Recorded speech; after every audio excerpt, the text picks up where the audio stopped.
여러분, 지금 통장에 얼마쯤 있으면 노후 걱정이 없으실 것 같나요? 5억 원이면 될까요? 아니면 10억 원 정도면 든든하실까요?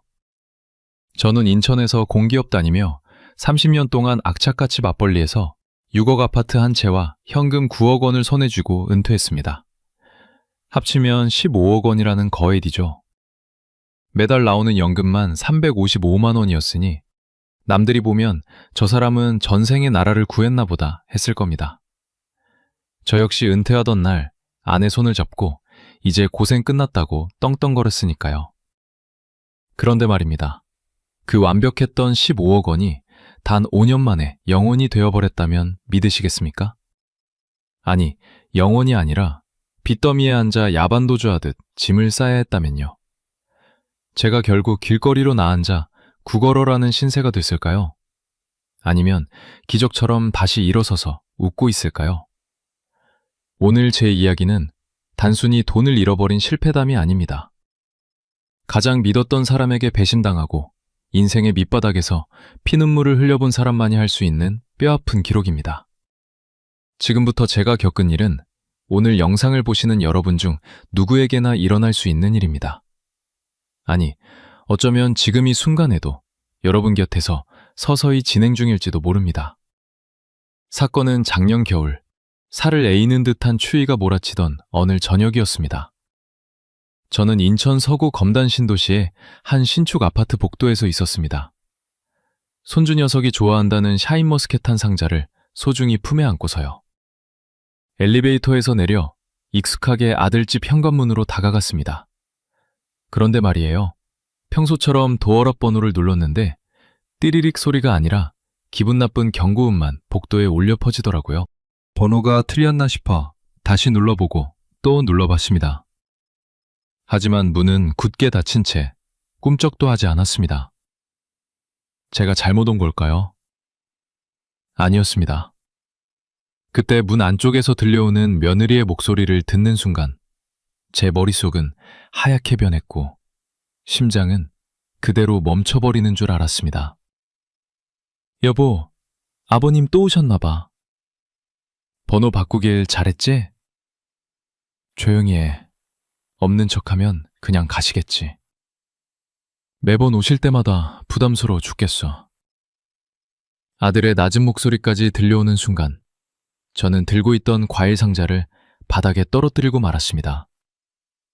문 밖으로 굴러가는 과일들이 꼭 제 인생의 파편들 같더라고요. 영하 10도의 추위보다 더 차가운 배신감이 온몸을 휘감았습니다. 불과 몇 년 전까지만 해도 아버지 존경합니다. 어머니 사랑합니다. 하던 아이들이었습니다. 그런데 왜 그들은 제가 누르는 번호까지 바꿔가며 저를 거부하고 있는 걸까요?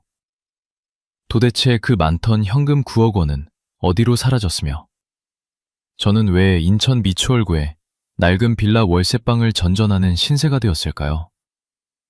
혹시 지금 자식들에게 모든 걸 내어줄 준비를 하고 계신 분 계세요?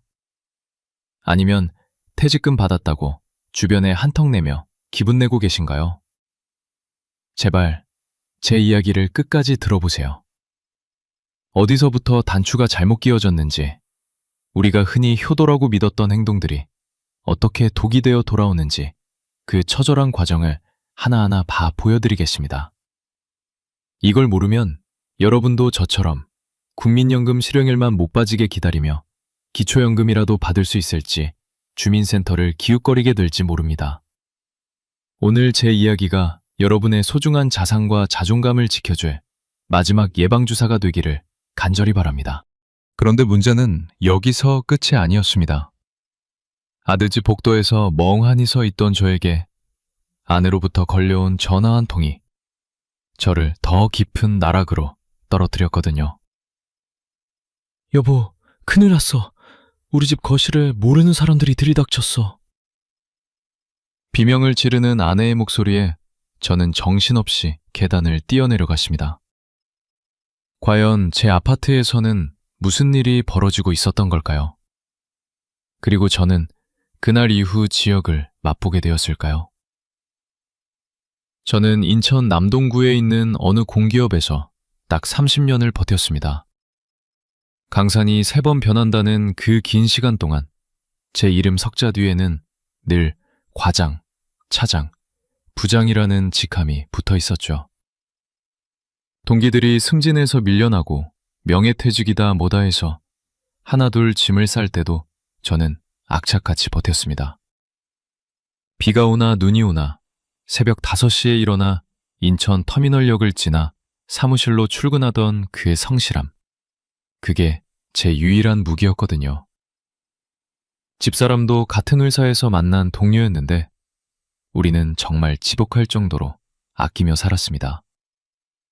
남들 다 타는 새 차 한 번 안 사고 20년 된 중고차를 직접 닦아가며 일남일녀를 키워냈죠.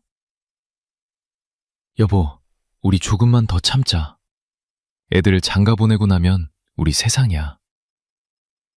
퇴근길에 부평시장에서 5,000원짜리 순대 한 접시 사들고 와서 아내와 소주 한 잔 기울이며 늘 그렇게 서로를 다독였습니다. 그렇게 30년을 보낸 뒤 드디어 은퇴하던 날, 제 수중에는 평생의 훈장 같은 자산이 남았습니다. 인천 남동구 구월동에 있는 6억 아파트 한 채와 퇴직금의 저축을 합친 현금 9억 원이었습니다. 합치면 15억 원이라는 거액이었죠. 여기에 둘이 합쳐 매달 꼬박꼬박 들어오는 연금 355만 원까지. 이 정도면 대한민국 상위 10% 안에는 든다는 자부심이 있었습니다. 이제 더 이상 부평시장에서 10,000원짜리 한 장 벌벌 떨며 쓰던 그 짠돌이 부장이 아니었습니다. 여보, 이제 우리도 좀 사람답게 누리고 살자. 퇴직금을 정산받아 통장에 찍힌 9억 원을 보던 날, 저는 아내의 거친 손을 잡고 송도 신도시로 향했습니다. 서해 바다가 한눈에 보이는 고급 레스토랑에서 처음으로 한 끼에 30만 원이 넘는 스테이크를 썰었죠. 막상 돈을 써보니까요, 그동안 왜 그렇게 궁상 떨며 살았나 억울한 마음까지 들더라고요. 통장에 든 9억 원이 화수분처럼 마르지 않을 것만 같았습니다. 그런데 말이에요. 주변 사람들이 저를 대하는 태도가 달라지기 시작했습니다. 은퇴 전엔 연락도 뜸하던 친구들이 어떻게 알았는지 하루가 멀다 하고 전화를 해대더군요. 야, 이 회장, 송도에서 골프 한 게임 쳐야지. 이제 시간도 많은데. 친구들 입에서 회장님 소리가 나오기 시작하자 제 어깨에는 저도 모르게 힘이 잔뜩 들어갔습니다. 송도에 있는 골프장에 나가서 친구들에게 골든벨을 울리고 비싼 일식집에서 수십만 원씩 결제하는 게 일상이 되었습니다. 내 통장에 9억 원이 있는데 이까지 점심값 몇십만 원이 뭐가 아깝겠나 싶었죠. 아내도 달라졌습니다. 평생 시장 바닥에서 10,000원짜리 티셔츠만 사입던 사람이 어느새 인천 터미널 앞 백화점 VIP 라운지에서 커피를 마시고 있더라고요.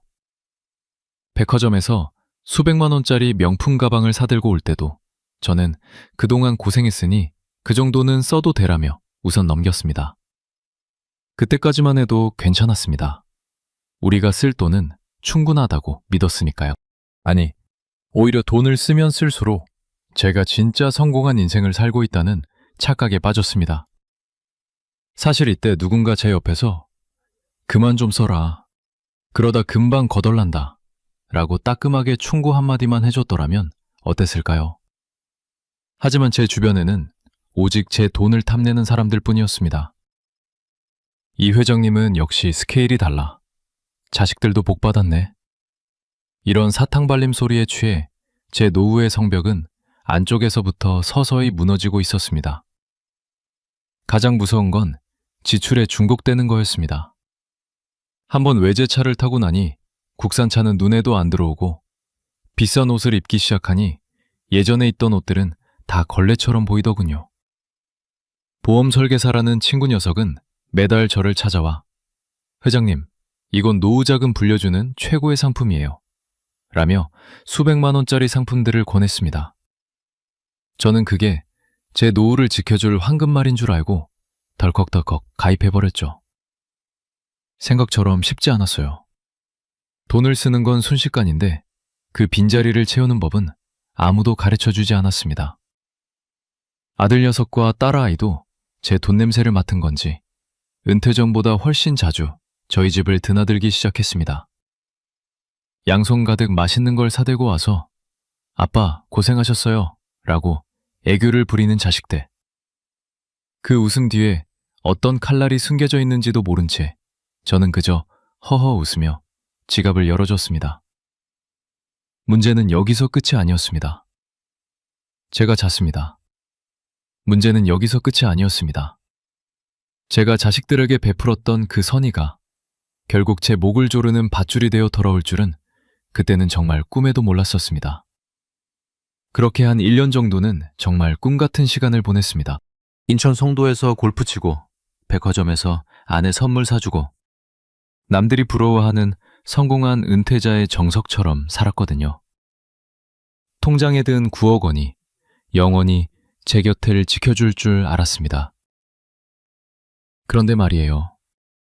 평화롭던 우리 집에 가장 먼저 균열을 낸 건 다름 아닌 제가 목숨보다 아끼던 아들 녀석이었습니다. 어느 토요일 오후였을 겁니다. 아들 내외가 인천 서구 검단 신도시 아파트에 당첨됐다며 최고급 한우 세트를 들고 찾아왔더라고요. 아버지, 저 드디어 내 집 마련의 꿈을 이뤘어요. 환하게 웃는 아들을 보며 저도 제 일처럼 기뻤습니다. 그런데 아들의 웃음은 그리 오래가지 않았습니다. 식사를 마치고 차 한잔 하는데 녀석의 얼굴에 그늘이 지더군요. 문제는 그 다음이었어요. 아들이 조심스럽게 꺼낸 말은 제 가슴을 툭 치고 지나갔습니다. 분양가는 5억 원이 넘는데 가지고 있는 돈은 1억 원뿐이라는 겁니다. 요즘 대출 규제가 워낙 까다로워서 나머지 잔금을 치르려면 3억 원 정도가 더 필요하다며 고개를 숙였습니다. 아버지, 저 이번 기회 놓치면 평생 전세 떠돌아야 해요. 며느리까지 옆에서 눈시울을 붉히며 거드는데 차마 모른 척 할 수가 없더라고요. 솔직히 그때 제 마음 한구석에서는 경고등이 켜졌습니다. 9억 원 중에서 3억 원을 한꺼번에 내주는 게 맞나 싶었거든요. 하지만 아빠가 해줄게 라는 그 한마디가 주는 쾌감이 컸습니다. 평생 고생한 자식에게 치 한 채 해주는 게 부모로서 마지막 숙제라는 생각도 들었고요. 알았어. 아빠가 3억 원 빌려줄 테니 걱정 마라.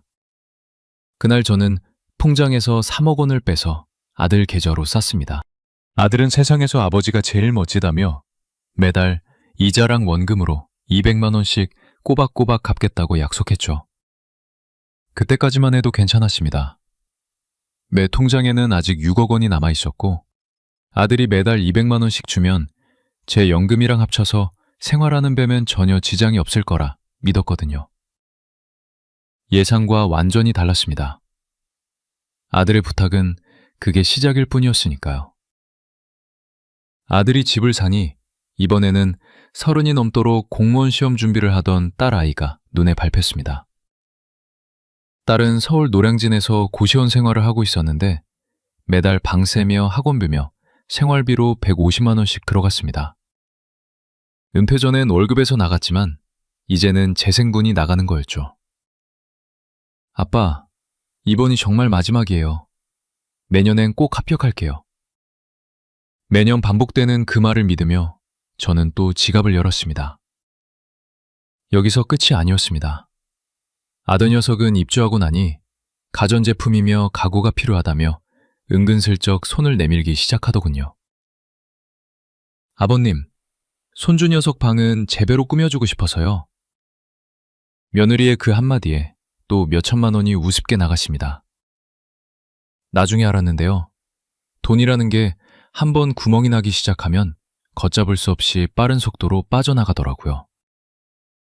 9억 원이던 잔고가 어느새 5억 원, 4억 원으로 줄어드는데 심장이 덜덜 떨리기 시작했습니다. 아내도 제 눈치를 보며 슬금슬금 보험을 해지하려 했습니다. 여보, 우리 생활비가 조금씩 모자란 것 같은데 어쩌지? 아내의 그 물음에 저는 버럭 화를 냈습니다. 돈이 억 단위로 있는데 무슨 소리야? 당신이 낭비해서 그런 거 아니야? 사실은 제 불안감을 아내에게 화풀이하고 있었던 겁니다. 생각처럼 쉽지 않았어요. 한번 높아진 소비 수준을 낮추는 건 죽기보다 힘들었습니다. 송도 골프 모임도 한 번 안 나가면 친구들이 비웃을 것 같아 억지로 나갔고 그때마다 수십만 원씩 썼습니다. 아내 눈을 못 마주치겠더라고요. 가계부를 쓰던 아내가 한숨을 쉴 때마다 저는 거실로 나와 애꿎은 TV 볼륨만 높였습니다. 통장 잔고는 줄어드는데 아들이 약속했던 200만 원은 3달째 들어오지 않고 있었습니다. 전화해서 물어보면 아들은 늘 똑같은 대답뿐이었죠. 아버지, 이번 달에 대출이자가 너무 올라서요. 다음 달엔 꼭 드릴게요. 그 말을 믿고 기다려주는 게 부모의 도리라 생각했습니다. 그런데 말입니다. 제 믿음이 얼마나 처절하게 짓밟힐지 그때는 정말 상상조차 하지 못했습니다. 제 통장의 잔고가 바닥을 보일 때쯤 우리 가족을 통째로 집어삼킬 거대한 파도가 저 멀리서 밀려오고 있었거든요. 문제는 여기서 끝이 아니었습니다. 제 딸아이가 울면서 인천집으로 내려온 그날 밤, 저는 제 인생이 완전히 무너졌음을 직감했습니다. 과연 딸아이에게는 무슨 일이 생겼던 걸까요? 노량진에서 울면서 내려온 딸아이를 마주한 날, 제 가슴은 갈기갈기 찢어지는 것 같았습니다.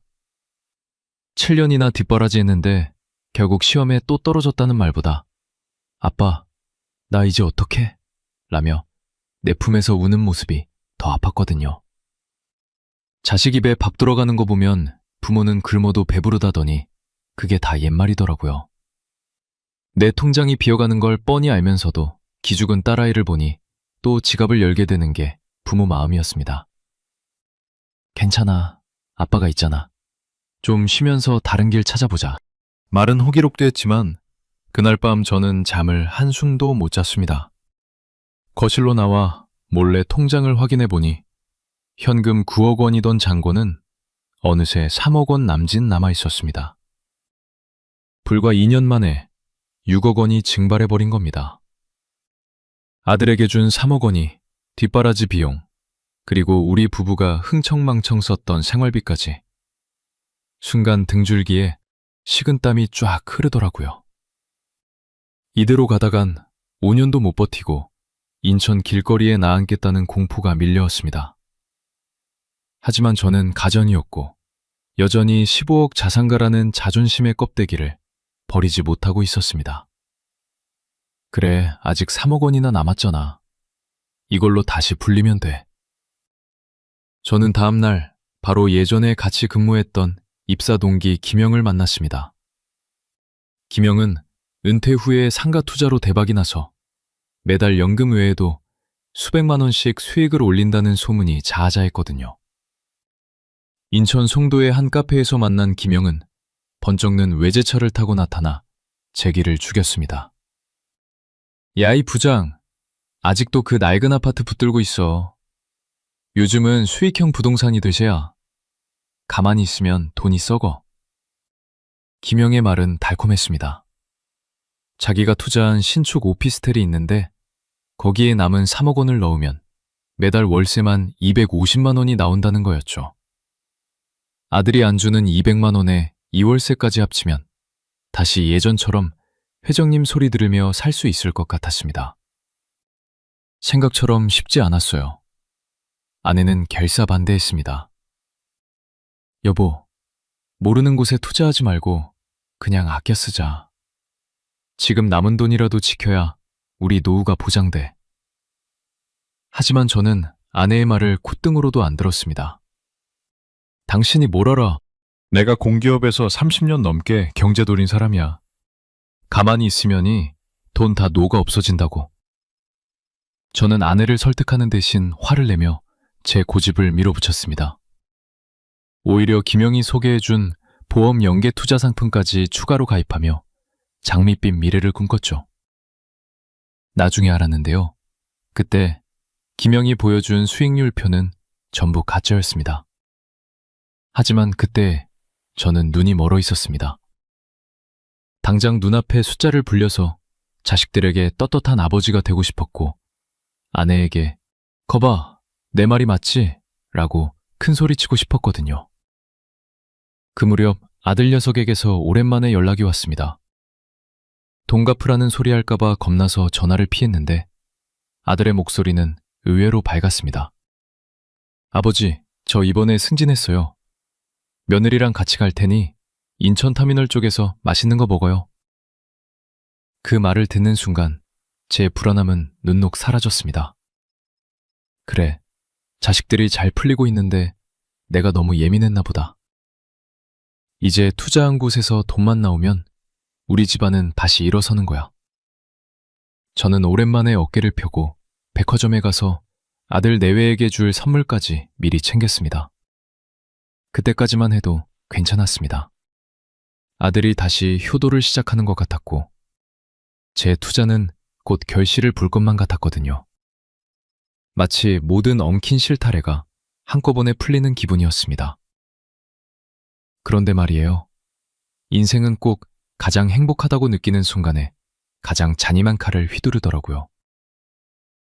아들 내외를 만나기로 한 그날 저녁, 식당 예약까지 마치고 집을 나서려는데 집 초인종이 요란하게 울리기 시작했습니다. 화면을 확인해 보니 검은 양복을 입은 낯선 남자들이 우리 집 대문 앞에 서 있더군요. 순간 마음이 철렁했습니다. 누구세요? 라고 묻는 제 목소리가 파르르 떨렸습니다. 문제는 여기서 끝이 아니었습니다. 그 남자들이 내민 서류 뭉치에는 제 이름 석자와 함께 제가 상상도 못했던 어마어마한 금액의 대출 체납 통지서가 들어있었거든요. 도대체 제가 알지도 못하는 빚이 왜 제 이름으로 되어 있는 걸까요? 그리고 그 남자들은 왜 우리 집 아파트를 압류하겠다고 하는 걸까요? 우리 집 거실 한복판에 들이닥친 그 낯선 남자들은 서류 뭉치를 제 코앞에 들이밀며 험악한 표정을 지었습니다. 하니, 이게 대체 무슨 소리니까? 대출이라뇨? 나는 당신들한테 돈 빌린 적 없습니다. 재고함 소리에 아내는 옆에서 사시나무 떨듯 떨고 있었고, 남자 중 하나가 귀찮다는 듯 담보 설정 서류를 보여주었습니다. 거기에는 제 이름 석자와 인감이 선명하게 찍혀 있었죠. 알고 보니 아들 녀석에게 인천 서구 아파트 보태주려고 제 아파트를 담보로 대출받을 때 썼던 그 위임장이 문제였습니다. 아들이 제 인감과 서류를 가지고 제2금융권에서 추가로 거액돈을 더 끌어다 쓴 거였죠. 아버님 아드님이자 안지 벌써 4달째예요. 이러면이 집 경매로 넘어갑니다. 아시겠어요? 그 말을 듣는 순간 눈앞이 캄캄해지며 다리에 힘이 풀렸습니다. 내 평생의 안식처이자 30년 근속의 유일한 전리품이니 6억 아파트가 경매에 넘어간다고요? 손이 부들부들 떨려서 아들 녀석에게 전화를 걸었습니다. 하지만 아들은 전화를 받지 않았습니다.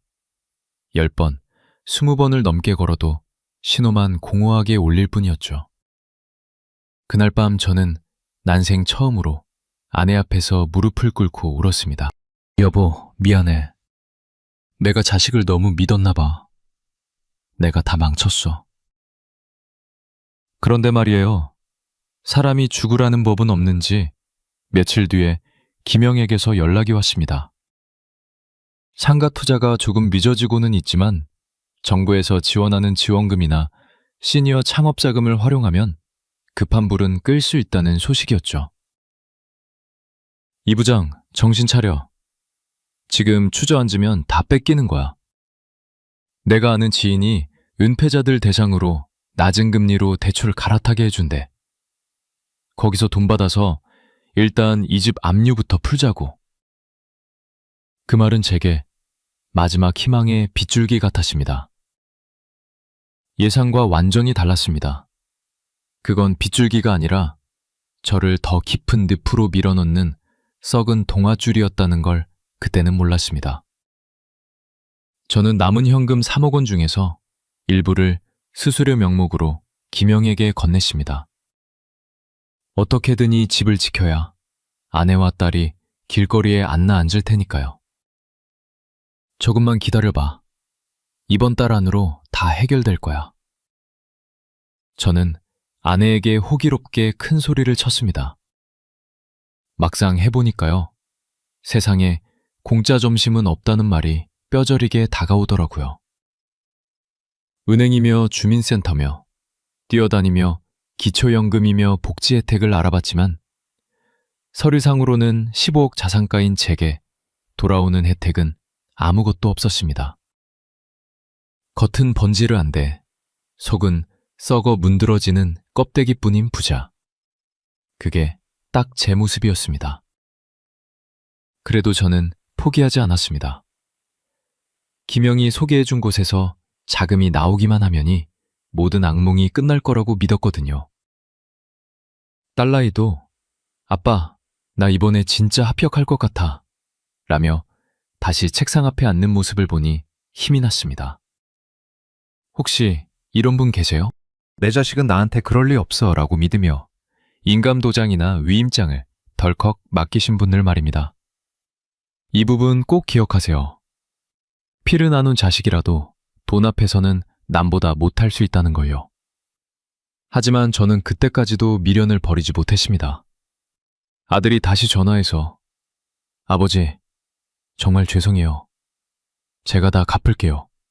라고 울먹이는 목소리를 듣자마자 제 마음은 봄눈 녹듯 녹아버렸거든요. 그래, 오죽 힘들었으면 그랬겠니. 아빠가 어떻게든 해볼게. 아직 남은 게 있었어요. 제 통장에는 여전히 아내 몰래 빼든 비상금과 수십 년간 부어온 암보험 해지 환급금이 있었거든요. 그것까지 싹싹 긁어모으면이 집을 지킬 수 있을 것 같았습니다. 순간 마음이 철렁했어요. 아내에게 그 돈까지 쓴다는 말을 참아할 수가 없더라고요. 하지만 저는 다시 한번 도박 같은 선택을 했습니다. 이것만 해결되면 다 끝이야. 다시 평화로운 일상으로 돌아가는 거야. 문제는 여기서 끝이 아니었습니다. 모든 게 해결된 것 같은 평온한 아침이 찾아왔을 때 제 아파트 현관문에 붙은 한 장의 종이가 제 모든 희망을 가로로 만들어버렸거든요. 그 종이에는 제가 상상도 못했던 이름이 적혀 있었습니다. 대체 그 종이의 정체는 무엇이었을까요?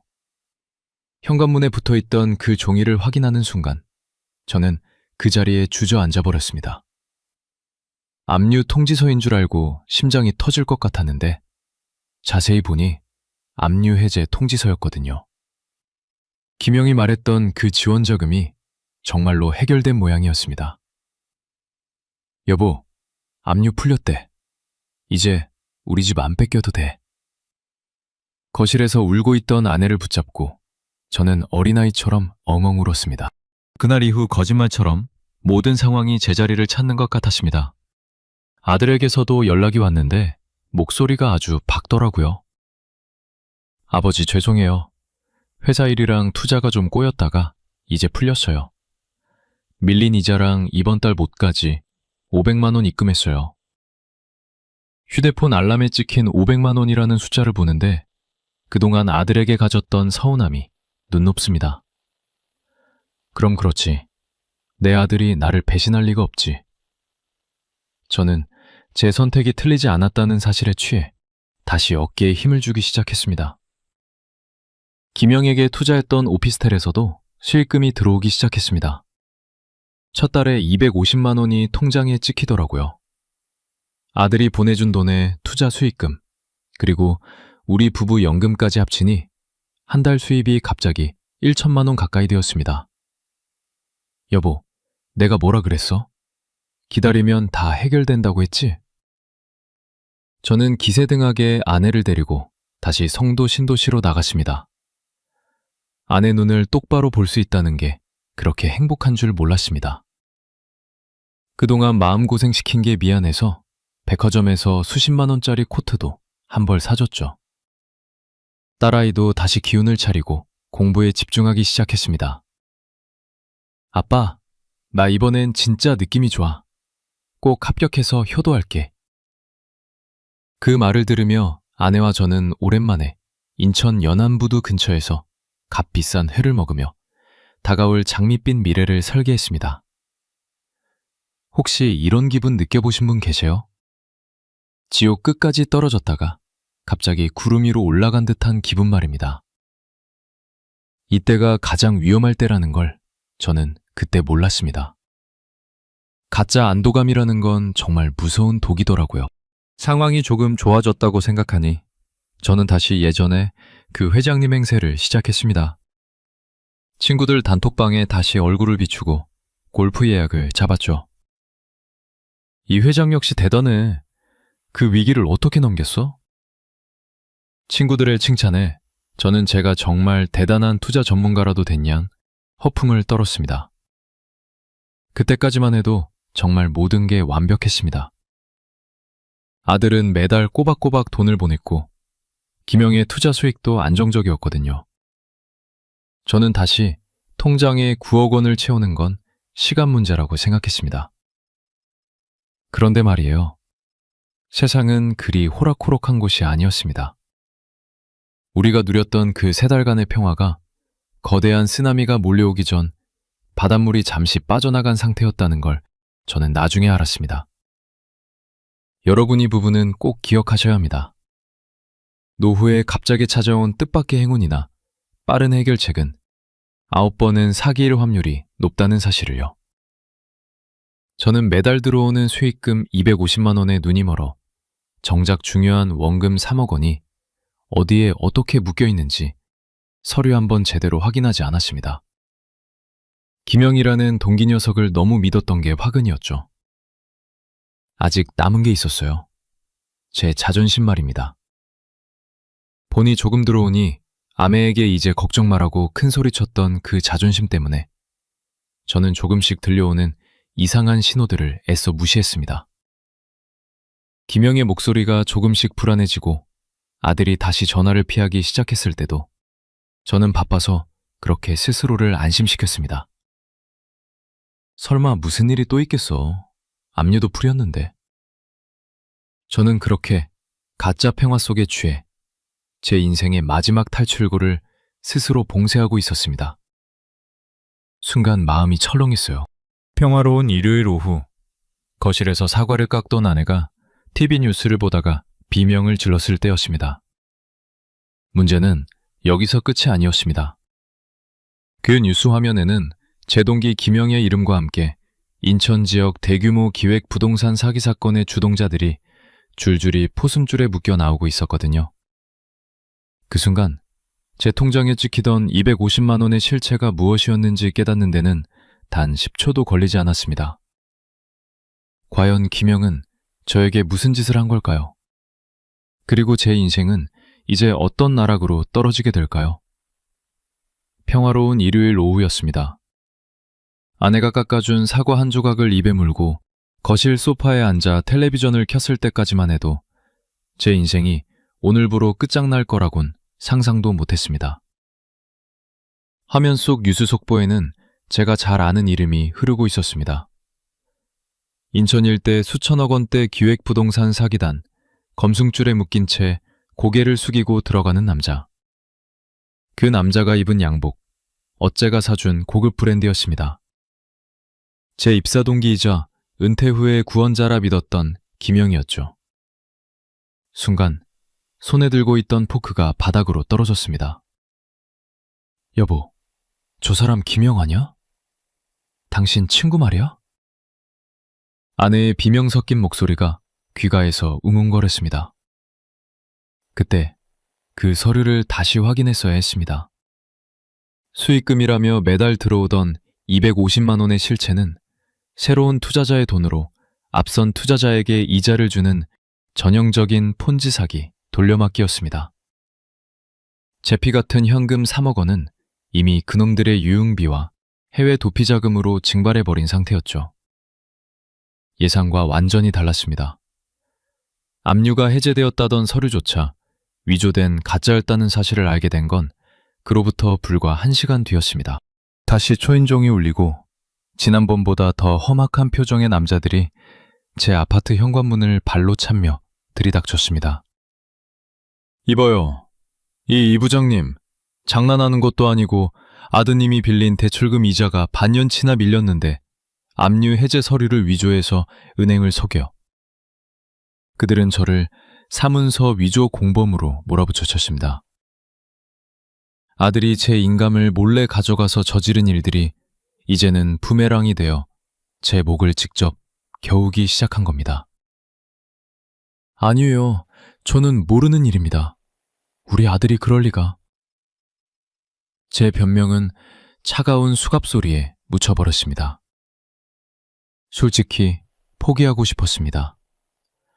경찰서 취조실 차가운 의자에 앉아 밤을 치새우며 제가 평생 몸담았던 공기업 로고가 박힌 달력을 보는데 눈물이 멈추지 않더라고요.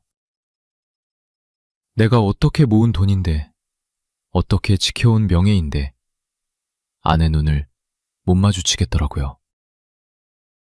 조사를 마치고 돌아온 집은 이미 난장판이 되어 있었습니다. 거실 가구며 가전제품에는 빨간 압류 딱지가 붙어 있었고 딸아이는 방구석에서 머리를 감싸쥐고 떨고 있었습니다. 나중에 알았는데요. 딸아이가 고지 공부한다며 가져간 돈 중 일부도 사실은 김영의 꼬임에 빠져 주식 투자로 날렸다는 고백을 들었습니다. 아빠 미안해. 나도 돈 벌어서 아빠 도와주려고 그랬어.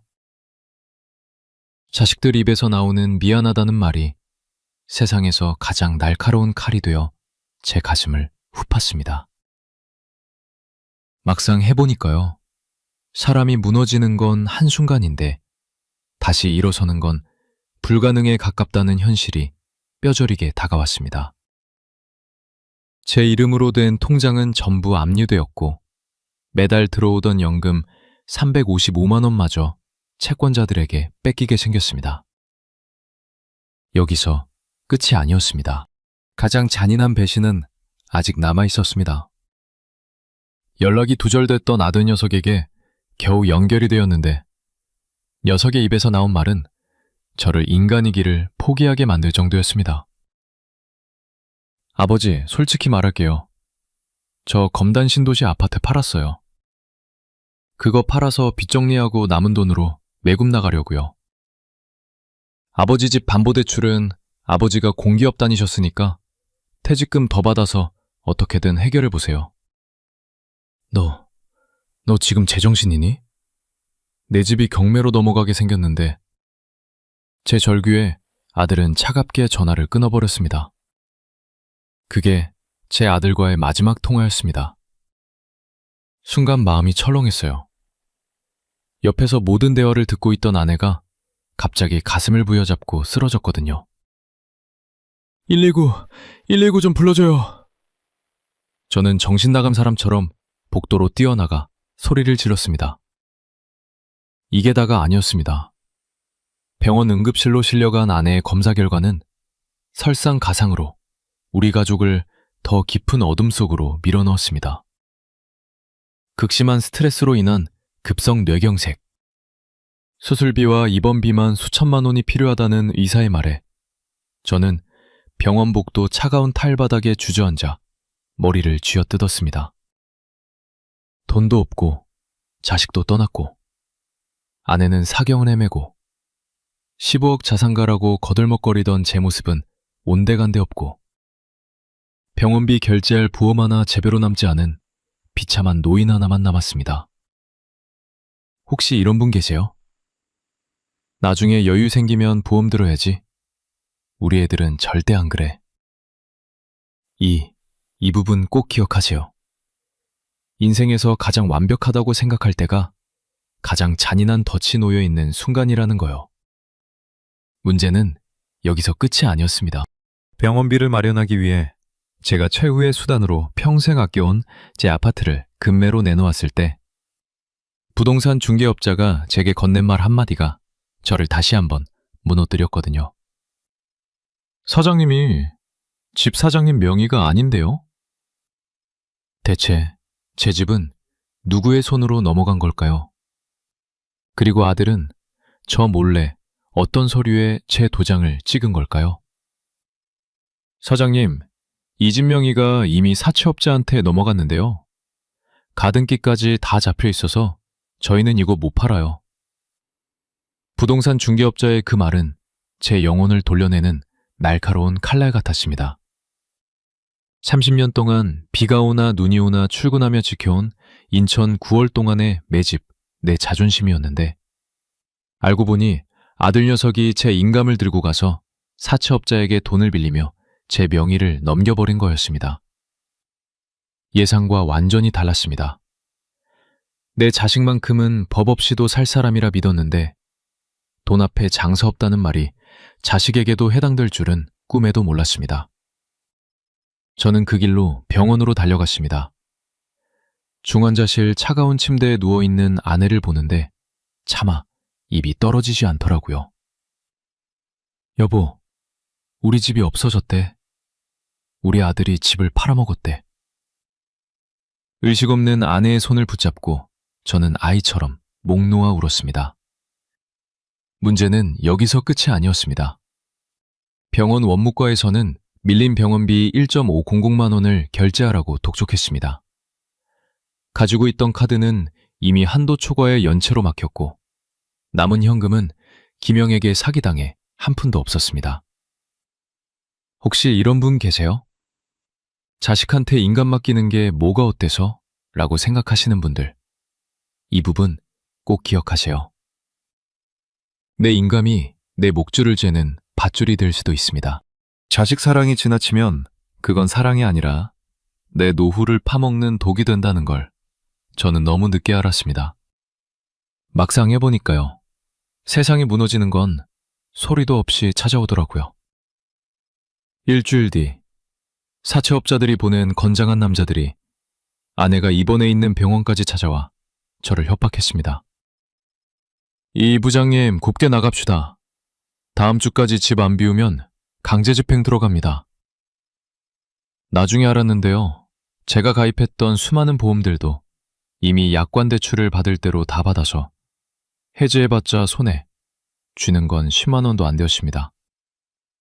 심지어 매달 들어오는 연금 355만 원마저 채권 압류 통지서가 날아와서 절반 이상이 묶여버렸습니다. 솔직히 포기하고 싶었습니다. 인천 연수부의 화려한 아파트 숲을 지나 제가 갈 수 있는 곳은 아무 데도 없었습니다. 예전에 회장님 소리하며 골프 치던 친구들에게 전화를 돌렸습니다. 야, 김 회장, 나 좀 도와줘. 500만 원만, 아니 100만 원만 빌려주면 안 될까? 돌아오는 건 차가운 침묵과 바쁘다는 핑계뿐이었습니다. 서울 사람들은 1년 안에 다 올라가라던 김영의 말이 떠올랐습니다. 돈 있을 때 모이던 사람들은 돈이 떨어지자마자 썰처럼 빠져나갔고 저는 개벌해버려진 폐손처럼 덩그러니 남았습니다. 여기서 끝이 아니에요. 집을 비워줘야 하던 날 저는 30년 세월이 담긴 가구들을 전부 길거리에 버려야 했습니다. 딸라이와 함께 낡은 트럭에 실은 짐은 고장면 상자 몇 개가 전부였습니다. 우리가 향한 곳은 인천 미추홀 주안동의 어느 언덕 위. 재개발도 안 되고 곰팡이가 가득한 낡은 빌라 지하방이었습니다. 보증금 500만 원에 월세 40만 원짜리 방. 화장실 문을 열면 쾌한 냄새가 올라오는 그곳이 15억 자산가였던 제 마지막 종착지였습니다. 아내 눈을 못 마주치겠더라고요. 겨우 퇴원해서 휠체어를 타고 그 좁은 지하방으로 들어오는 아내. 아내는 아무 말 없이 천장만 바라보다가 눈물을 흘렸습니다. 그 눈물이 제 심장에 박혀서 숨을 쉴 때마다 아팠습니다. 순간 마음이 철렁했어요. 옆방에 있던 딸아이가 밤마다 몰래 편의점에서 유통기한 지난 도시락을 얻어오는 걸 봐버렸거든요. 아빠, 나 이제 공부 안 해. 내 일부러 식당 알바 나가기로 했어. 그 똑똑하던 딸아이가 앞치마를 들르고 남이 먹다 남은 그릇을 치우러 나가는 모습에 저는 제 가슴을 주먹으로 쳤습니다. 문제는 여기서 끝이 아니었습니다. 지하방으로 이사 온 지 한 달째 되던 날, 집 앞 우체통에 꽂혀 있는 한 장의 통지서가 저희 가족의 마지막 희망을 무참히 밟아버렸거든요. 그건 바로 아들이 남기고 간 마어마한 빚의 연대보증 서류였습니다. 대체 아들은 저 몰래 어디까지 선을 뻗었던 걸까요? 인천 미추홀구 주안동에 그 좁고 눅눅한 지하방 우체통에 꽂혀있던 그 노란 봉투를 뜯는 순간 제 손은 사시나무 떨듯 떨리기 시작했습니다. 그 안에는 아들이 제 명의를 도용해 서명한 8.00만 원짜리 연대보증 서류가 들어있었습니다. 아니, 이 녀석이 대체 어디까지 간 거야? 서류에는 아들이 신규 사업을 한다며 제2금융권에서 제 이름을 보증인으로 세우고 끌어다 쓰는 흔적이 가득했죠. 문제는 여기서 끝이 아니었습니다. 이 빚 때문에 이미 압류되어 반토막난 제 국민연금마저 추가로 가압류가 들어올 거라는 통보가 적혀 있었습니다. 매달 들어오는 355만 원 중에서 빚 갚고 병원비 내고 나면 우리 세 식구 입에 풀칠할 돈 50만 원도 남지 않게 된 겁니다. 예상과 완전히 달랐습니다. 자식은 부모의 거울이라더니 제가 너무 잘해준 게 오히려 아들을 돈밖에 모르는 괴물로 키운 꼴이 됐습니다. 아빠가 미안하다. 정말 미안해. 옆방에서 새우잠을 자는 딸아이를 보며 저는 제 뺨을 때렸습니다. 혹시 이런 기분 아세요? 자식을 고소해야 내가 살 수 있다는 현실과 그래도 내 핏줄인데 어떻게 감옥에 보내냐는 마음이 제 머릿속에서 피 터지게 싸우는 그 비참한 기분 말입니다. 막상 해보니까요. 부모라는 이름표가 세상에서 가장 무거운 형벌이더라고요. 저는 결국 아들이 도망간 필리핀의 연락처를 알아내 마지막으로 전화를 걸었습니다. 수십 번의 시도 끝에 연결된 아들의 목소리는 너무나 차가웠습니다.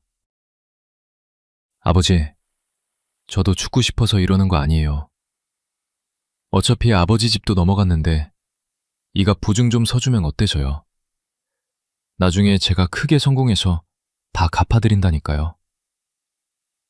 그 말을 듣는 순간 제 심장 한구석이 툭 하고 끊어지는 소리가 들렸습니다. 자식을 키운 게 아니라 돈 먹는 시기를 키웠구나.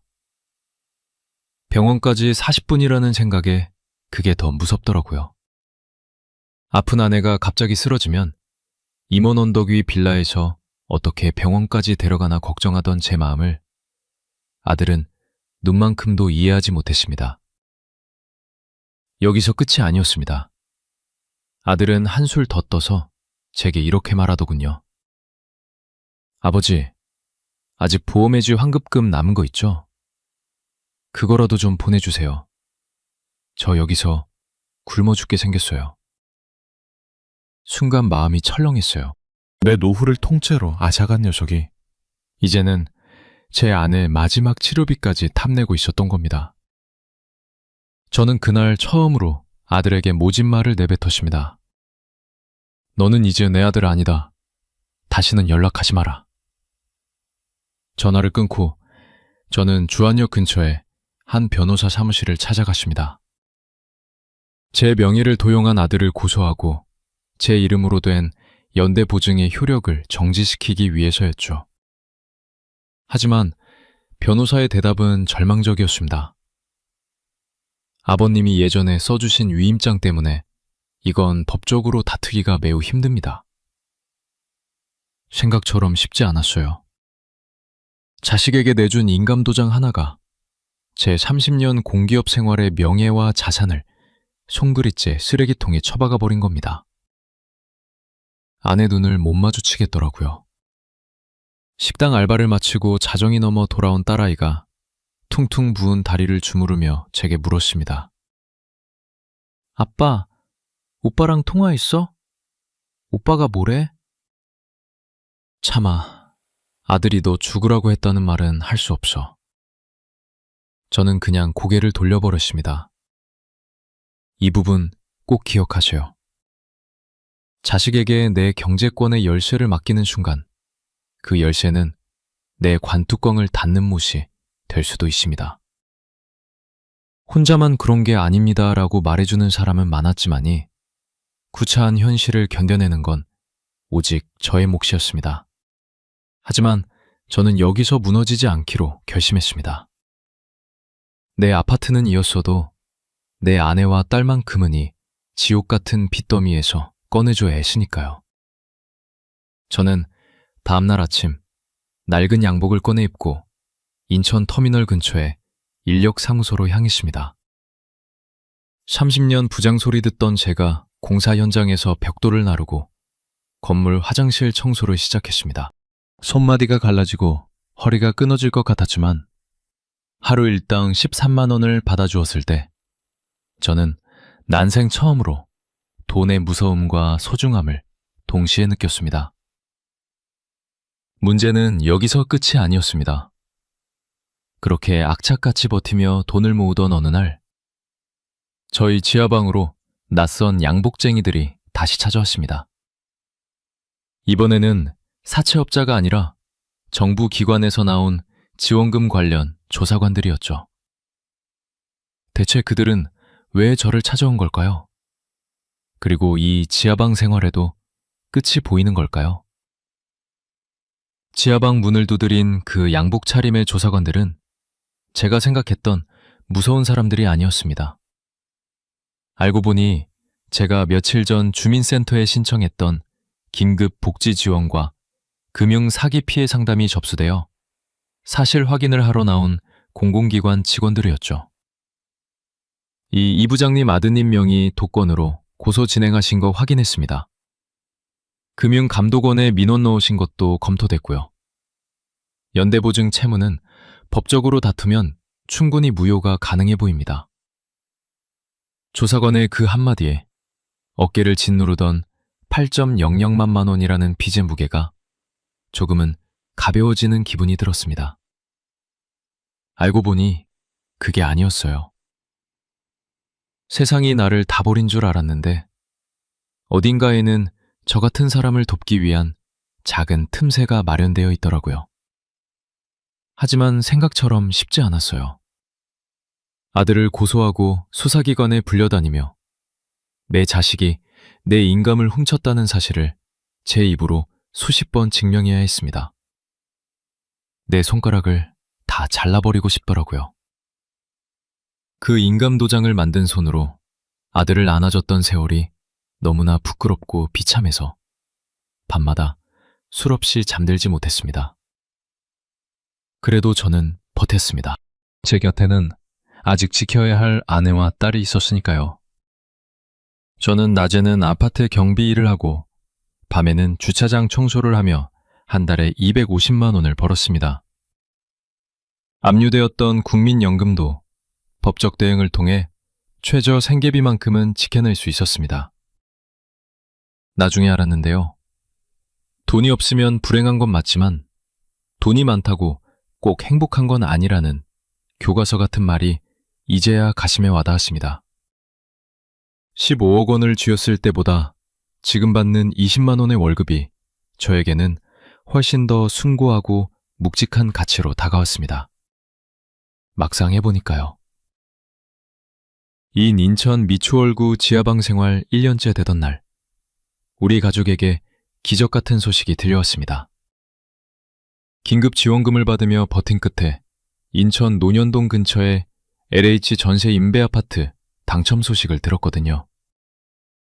비록 15평 남짓한 작은 집이었지만 곰팡이 냄새 안 나고 햇볕이 잘 드는 거실을 보며 아내는 처음으로 소리내어 웃었습니다. 여보, 우리 다시 시작할 수 있겠다. 그치? 아내가 제 손을 꼭 잡으며 한 말입니다. 비싼 송구 식당은 아니지만 집밥 시장에서 사온 3,000원짜리 호떡 하나를 나눠 먹으며 우리는 잃어버렸던 가족의 대화를 다시 시작했습니다. 혹시 이런 분 계세요? 나는 이제 다 틀렸어. 다시 일어설 힘이 없어. 라고 포기하고 싶은 마음이 굴뚝 같은 분들 말입니다. 이 부분 꼭 기억하세요. 내가 내 자존심을 조금만 내려놓으면 세상은 생각보다 많은 도움의 손길을 내밀어 줍니다. 여기서 끝이 아니에요. 딸아이는 공무원 시험의 꿈은 접었지만 자기가 평소 좋아하던 꽃꽂이를 배워서 동네 작은 꽃집에 취직했습니다. 아빠, 나 첫 월급 타면 아빠 내 복부터 사줄게. 철부지 같던 딸이 어른이 되어가는 모습을 보며 저는 잃어버린 15억보다 더 소중한 보석을 찾았음을 깨달았습니다. 물론 아들에게는 아직 소식이 없습니다. 가끔은 분노가 치밀어 오르기도 하지만 이제는 그 분노조차 제 삶을 갈아먹게 두지 않기로 했습니다. 자식은 결국 남이라는 사실을 뼈저리게 인정하고 나니 오히려 제 마음이 호수처럼 평온해지더라고요. 현재 제 모습이 어떠냐고요? 저는 지금 인천의 어느 소형 아파트 경비실에서 근무 중입니다. 새벽 3시에 일어나 단지를 순찰하고 주민들에게 인사하며 얻는 이 노동의 가치가 제 노년의 자부심이 되었습니다. 순간 마음이 철렁했어요. 어제 퇴근길에 백화점 앞을 지나가다가 예전에 쓰던 그 비싼 명품 가방을 든 사람을 봤거든요. 하지만 예전처럼 부럽지 않았습니다. 제품에는 아내가 좋아하는 붕어빵 3,000원어치가 들려 있었으니까요. 문제는 여기서 끝이 아니었습니다. 저처럼 평생 모은 돈을 한순간에 잃어버리고 절망의 구렁텅이에 빠진 시니어분들이 제 주변에 너무나 많다는 사실을 알게 되었거든요. 그분들에게 제가 마지막으로 꼭 해주고 싶은 뼈아픈 조언이 하나 남았습니다. 자신은 저 같은 사람이 나오지 않기를 바라는 마음으로 제 가슴에 묻어둔 노후 자금의 진실을 말씀드리려 합니다. 여러분, 30년 동안 성실하게 일해서 모은 15억 원이 흔적도 없이 사라지는 데는 채 5년이 걸리지 않았습니다.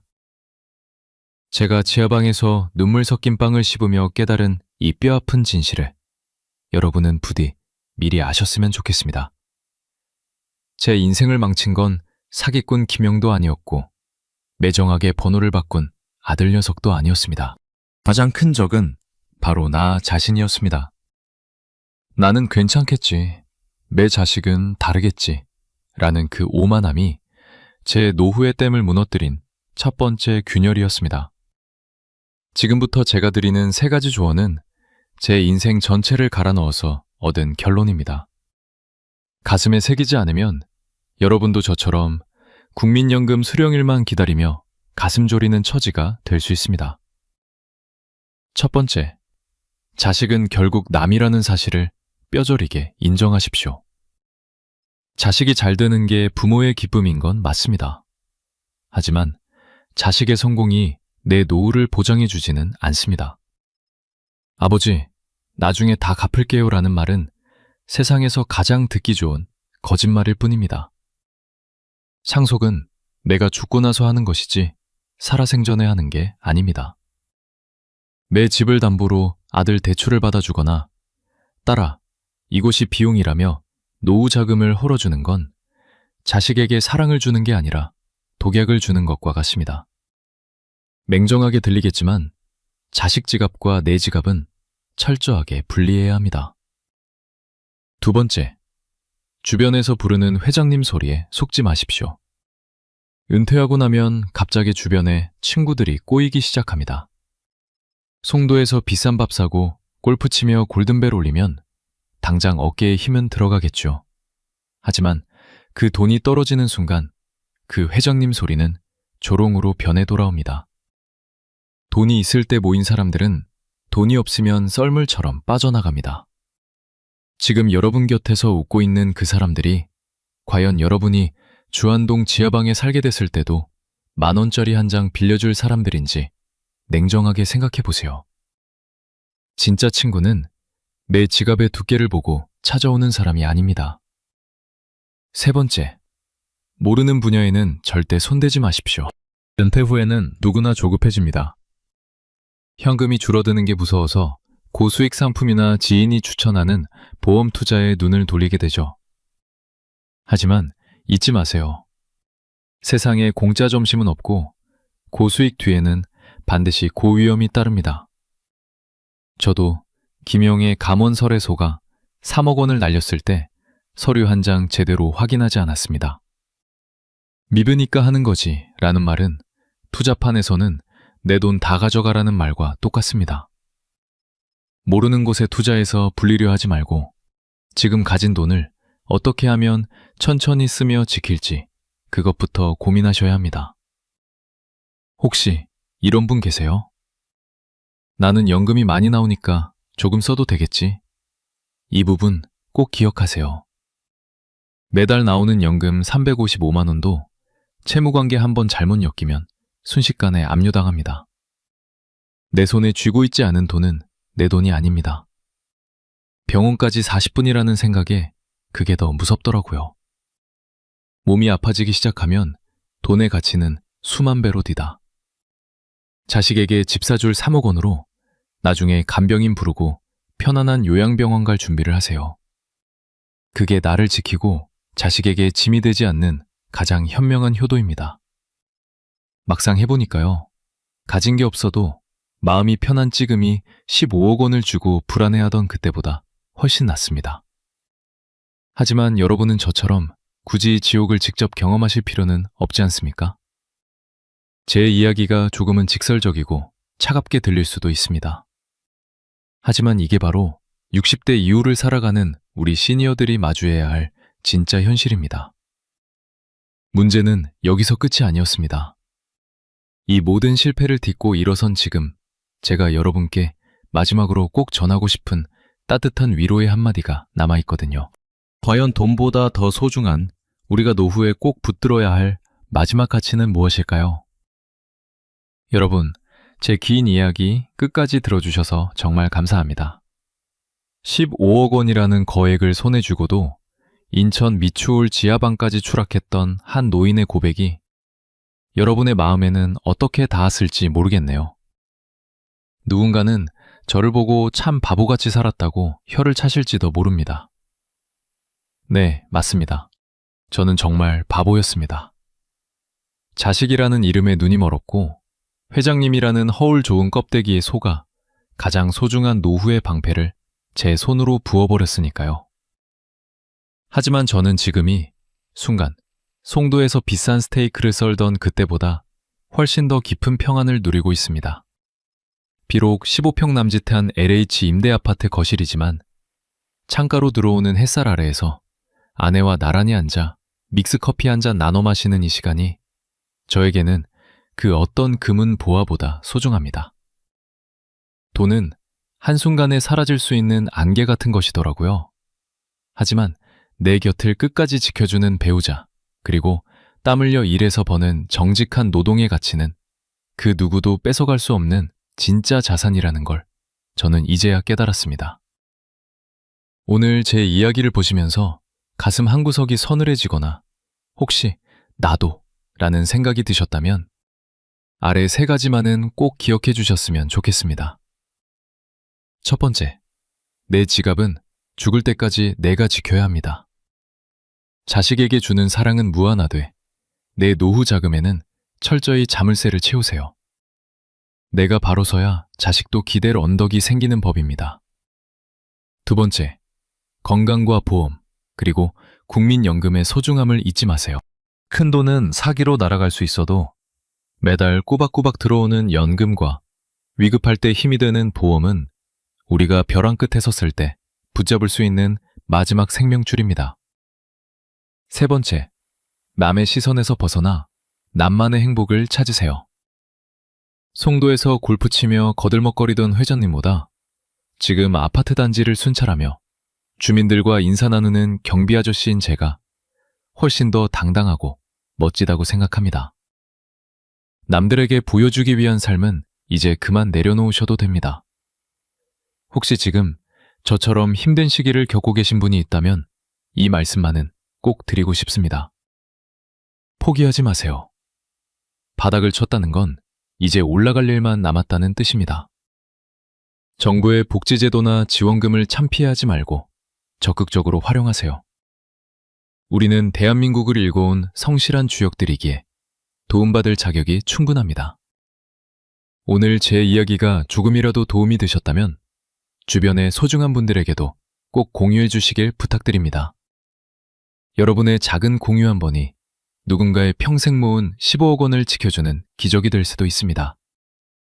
여러분의 노후가 저처럼 혼란하지 않기를, 오직 따뜻한 햇살과 평화만이 가득하기를. 이곳 인천의 작은 아파트 경비실에서 진심으로 기도하겠습니다. 구독과 좋아요는 제가 이 삶을 더 힘차게 살아가는데 아주 큰 힘이 됩니다. 여러분의 노후 준비, 제가 늘 곁에서 솔직하고 따뜻한 조언으로 함께하겠습니다.